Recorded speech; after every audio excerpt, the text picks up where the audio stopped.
It's the Black Real Estate Dialogue. Tune in. Tune in. Tune in. Tune in. So I just say that investing long distance eliminates your excuse. People will say, I can't invest because it's too expensive, so I'm just going to work my job and complain about not getting a raise. I'm saying you got to do whatever it takes. If that means you got to create new systems, if that means you got to be creative, if that means you got to go where you've never been before, at least you're accomplishing your goal. The goal, we're focused on the what, not the how. We're focused on getting to real estate, not getting to real estate if it's in my own backyard. I'm like, we got to get to the goal, period. So Definitely. And I purchased your long distance investing course a couple weeks ago, and I have a couple questions regarding it. It's something I definitely recommend everyone to look into. One thing I noticed is that you self-manage. Is that right? we do. I do. Yeah. Tell me, so are you the one who manages all the properties that are tenanted right now? I do it all, man. Yeah. I do it all. But I'm in the process, like I said, of rolling it out. So now I've tapped somebody else who's going to manage that underneath me. Okay. And then I just kind of manage the property manager. The reason why we did that is because I wanted to maximize our ROI first and foremost. Because when you hire a property manager, and this is maybe me being kind of pessimistic, sometimes they're definitely going to get their 10%. They're going to get their 10% of the gross rent period. But then as repairs come up, you're going to not only pay for repairs, but you're also going to pay for them to manage and administer the repairs. So that's going to cost you more money. I kind of wanted to skip the middleman and just do it myself. And I realized that self-managing isn't really that difficult. Managing real estate isn't that difficult. And I think that's what encouraged me to continue to do it more and more. It's gotten a little bit more intensive now just because we have some repairs that need to get done. And so I'm having to schedule those and get people out. But I always tell people, like, managing long distance is as simple as going to Google and saying plumber in Detroit, electrician in Detroit, roofer in Detroit, making the call, sending them out there and getting it done. What causes me the most stress is just making sure that we're getting the best price and making sure we're not getting taken advantage of, because I want the investment to make sense. And I think that's why I did it, because for me, it's a part of asset management. So it's not even just property management as much as it's asset management. And Tide Capital, like I said, the business of Tide Capital, we get paid to manage the asset. We also have equity in the asset as well, but that's how I get paid. I get paid because I manage the asset, which I think kind of falls into property management. So it's not easy, but it's definitely not hard. And I think that people can do it. Like, you don't get as many calls as you think you're going to get. When I realized that, I was like, why would I pay somebody to do this? They never call me. They never call me. And when they do call me, it's usually something really bad.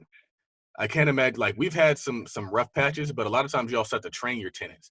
So you had to train your tenants to know that we communicate through these different platforms. Like, I had a tenant who, when there's a big problem, she would call me over and over and over and over and over and over again until I picked up.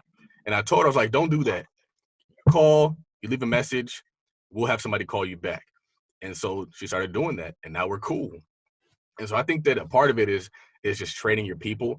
And also, like, I couldn't see a property manager making a better return on our property than we were. And I didn't want that to happen.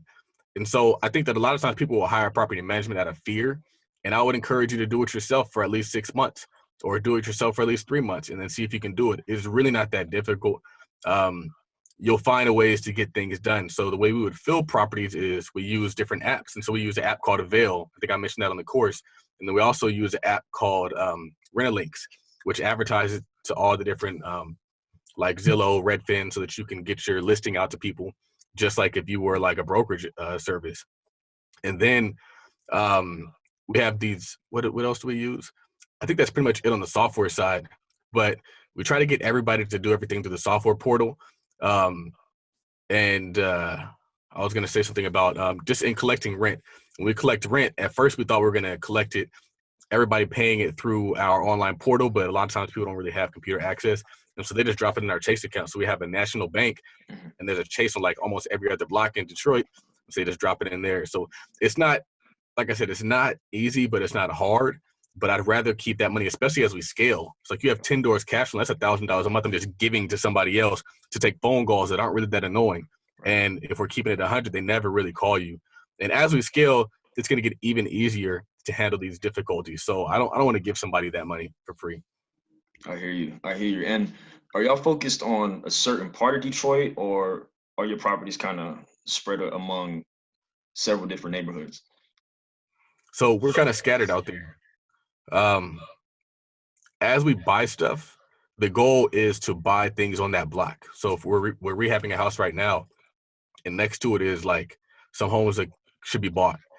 And so we're looking at those homes and contacting those homeowners directly. And I think that would be like, if I'm going to focus on the area, I'm going to focus on the street, but I'm not like saying this is the zip code I want, because I know that the path to progress is coming, because I don't want to be a real estate speculator. I don't want to be somebody who's betting on some swing or some trend or some momentum to save us. We buy for cash flow, period.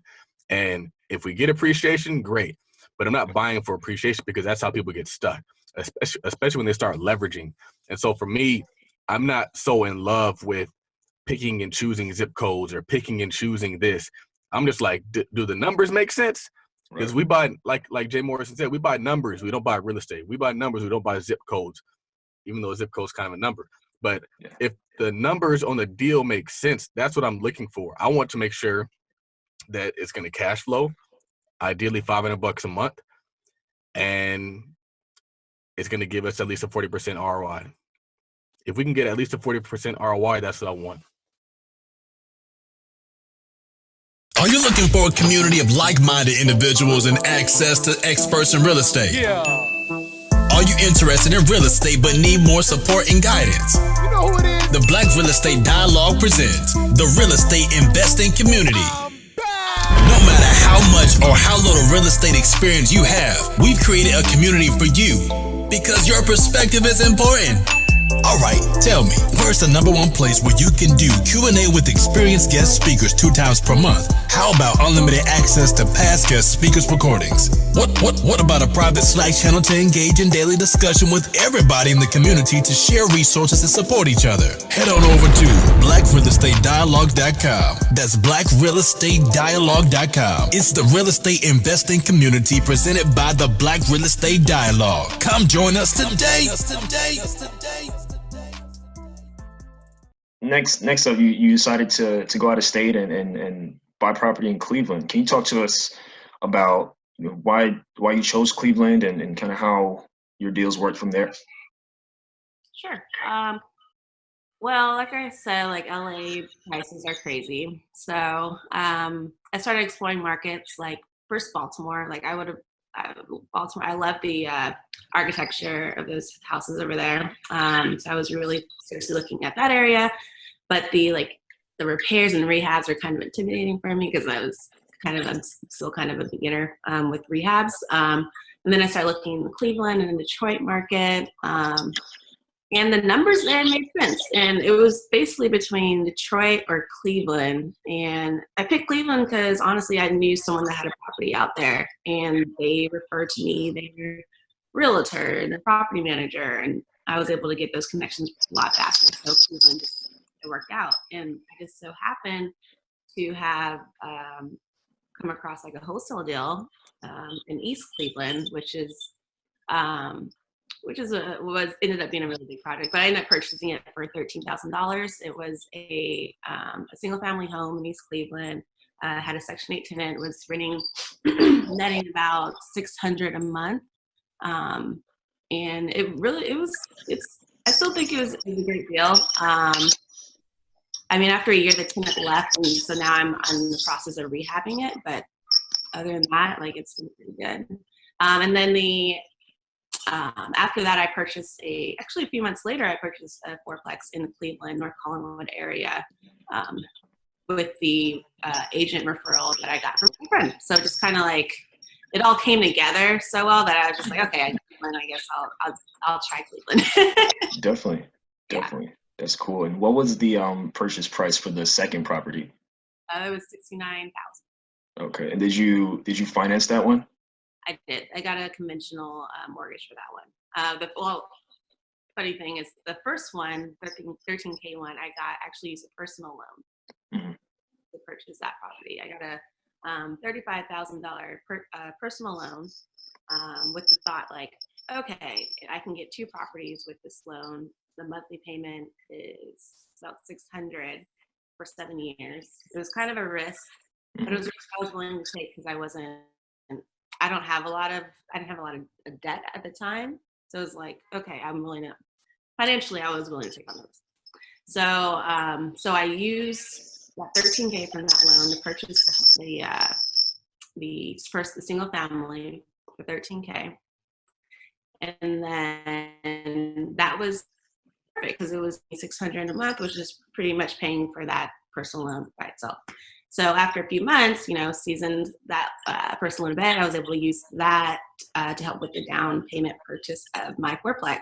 And I didn't even know that would be possible, that it just worked out. The banks, they didn't have an issue with it. That's awesome. I love the creative financing. Yeah, it was a good deal. And that fourplex brings in, when it's fully occupied, brings in on average like $800 a month.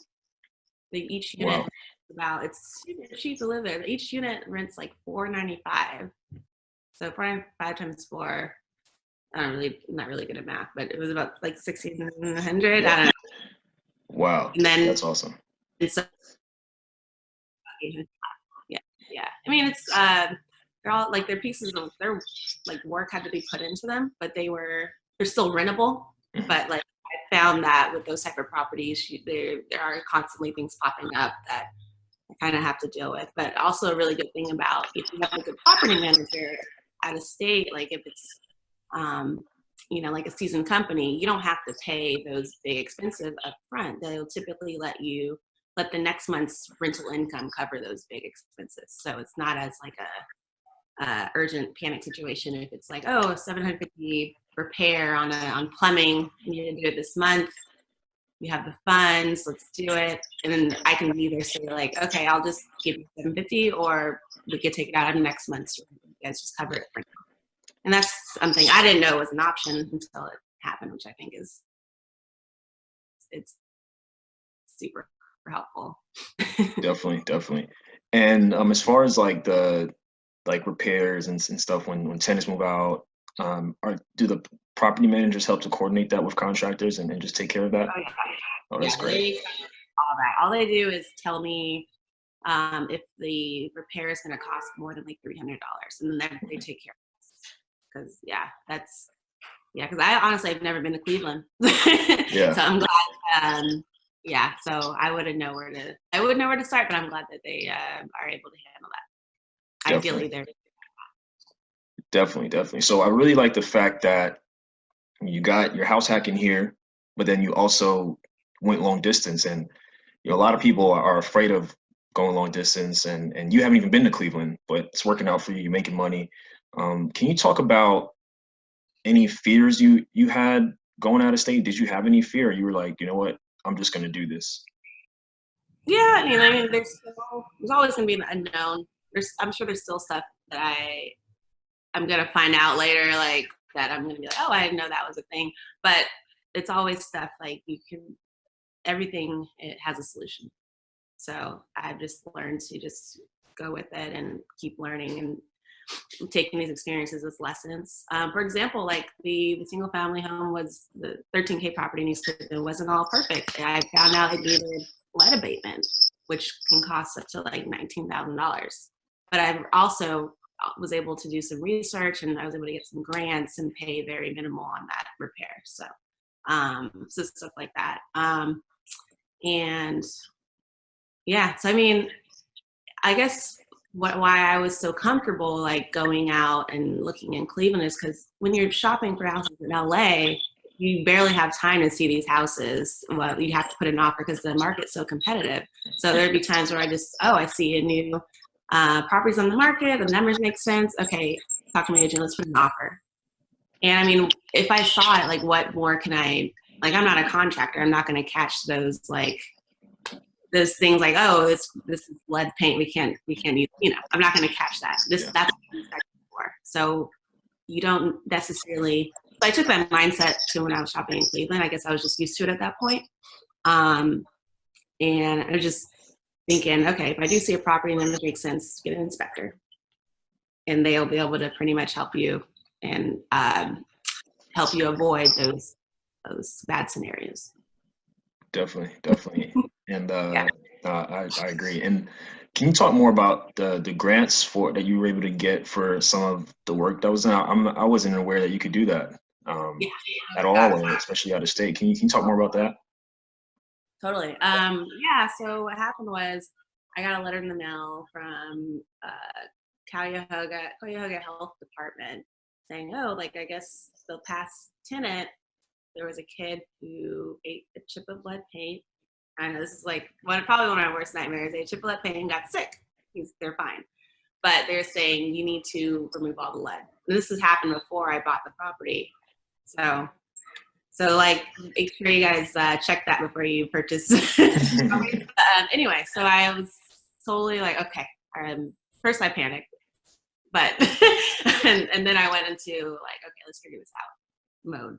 And I asked around like on Instagram and looked on Bigger Pockets and just did some Google research. And I found out there are like grants in Cuyahoga County. And I think one was with the health department. And another was with, what was it? The Department of Development, I believe. But if you just Google it, like you'll see it. And also those people, they're willing to help. Like, I'm sure they understand, like, if you spring that on someone, not everyone's going to have all the funds to take care of it. So they have to have some way to kind of make it work. But yeah, so luckily I was able to get that done. But now I'm in the process of getting it rent ready again. Actually was able to get a partnership, or working on getting a partnership. We're still haven't signed the papers yet. To partner with someone to rehab the property, and then we're going to split it 50-50 and rent it out. But yeah, so sorry, you asked about the grants. I went on a tangent. But yeah, it's definitely in any city, if that happens, look for grants. Like, because I'm sure you wouldn't be the first one where that this, something springs up on a owner and they don't have the funds, but some, a city should have options for you. Definitely. Can you talk more about your partnership? Yeah, it was actually funny because I was first thinking about selling the property, because I was like, man, I put all this money in lead abatement. Now I kind of want to get out. So I was like just asking around, like, or telling a wholesaler friend who has a lot of experience in that area.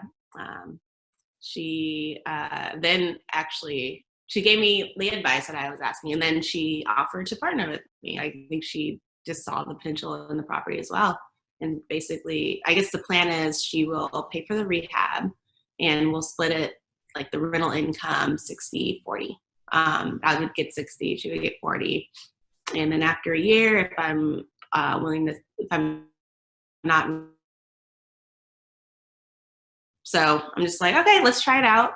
I'd rather hold on to it and just keep trying to make some profit off of it instead of just selling it to the next person. So yeah, see how that goes. Definitely. So it seems like you have a good team on the ground in Cleveland. Can you I know you had kind of some referrals, but can you talk more about how you just were able to make contacts with the right people out in Cleveland who've been helping you through the challenges you've had and just kind of helping you grow out there?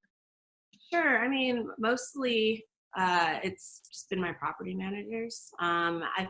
It's funny, like when I bought the East Cleveland one, the property manager that I was referred to, I asked him to check it out and see if he wanted to help me with it. He declined because not everyone wants to help in that neighborhood.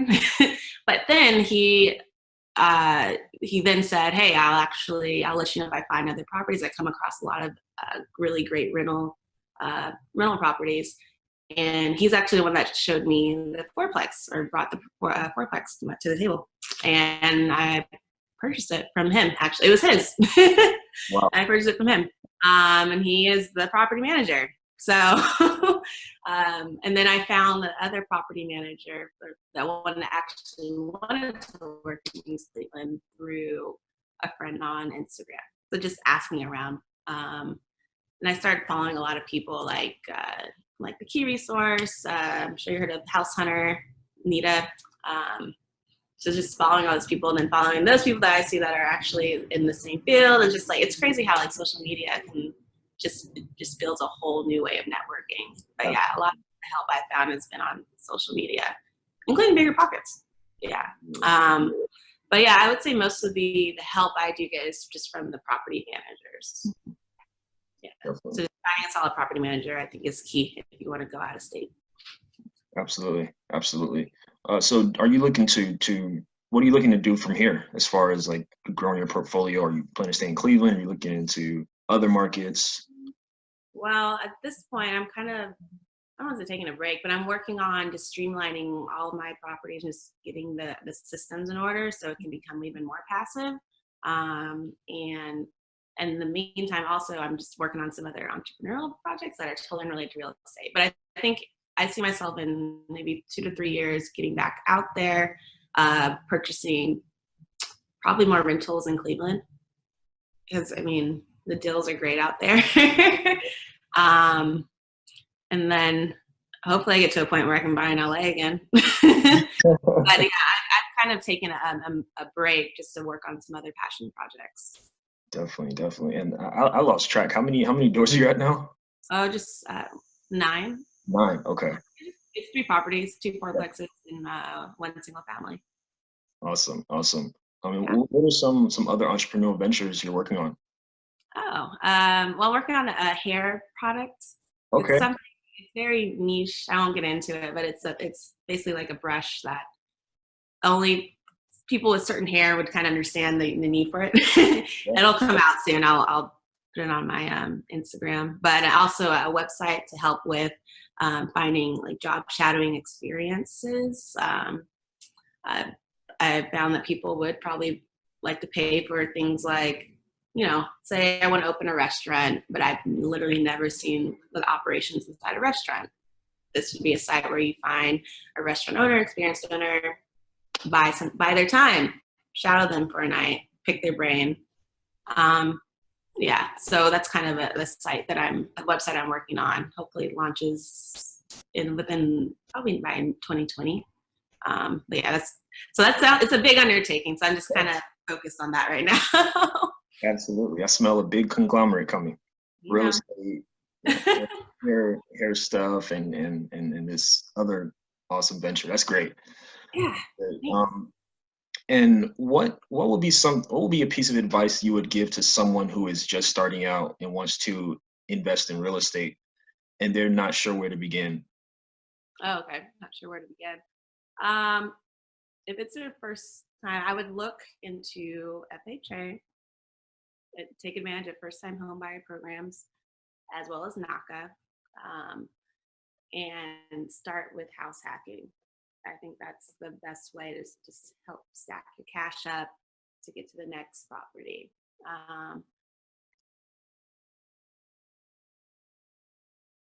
Just get started. Like I said, I found a lot of things that I've needed in real estate just by getting out there and asking questions. And you may ask someone one thing and end up getting an answer that helps you with a whole other problem or a whole other thing you're looking into. So I think it's just important to just get out there and start meeting people and networking and doing some research, looking at properties, getting it going, get the train on the tracks. Absolutely. And can you tell us more about your ebook? Oh yeah. So I made the ebook. It's called Hey New Landlord. It's for, the future landlord, someone that's about to close on a property and get their first multifamily property, and they really just don't know what to expect. I wanted to create something that I wish I had when before I became a landlord. So it's like all the taxes. That's a thing.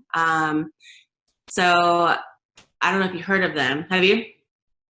Can you expand some more about it? Yeah, so I guess like once you purchase a property, the city reevaluates the value, and then they send you a supplemental tax on top of the taxes you already pay. Oh. Yeah. So I remember I would get these letters in the mail thinking, oh, okay, the bank's going to cover that. So I would just kind of put it to the side. And then, like, I guess just earlier this year, I actually got another letter. I was like, okay, let me look into this because I keep getting these letters and it looks like it hasn't been paid. So why hasn't the bank paid this tax?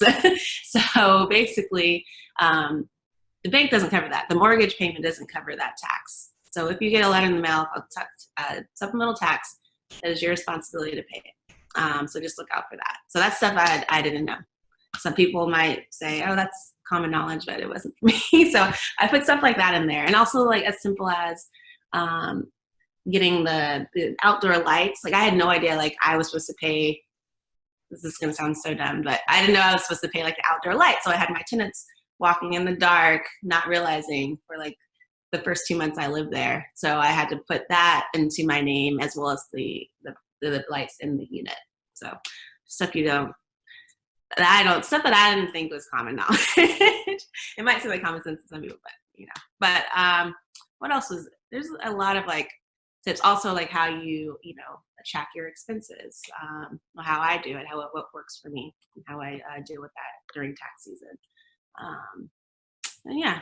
So what I really liked about everything we've spoken about today is that you took action. You didn't have all the answers. You didn't necessarily know everything that was involved, but you took action. You know, you got the property out here in LA, you house hacked, you figured stuff out along the way. And the same thing in Cleveland. You took action and then you just figured it out. And, you know, I think a lot of people get caught up in just wanting to have a perfect plan and wanting to know everything, cross every T, dot every I, and it just holds them up from taking action. And, you know, you grow by taking action. You know, it doesn't have to be perfect. You'll just figure it out along the way. And I think having that mentality of we'll just figure it out, there's always a solution. I can tell it's been a big reason why you've been able to grow to this point.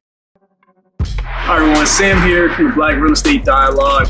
Make sure to hit that notification bell and that subscribe button and to visit us at blackrealestatedialogue.com.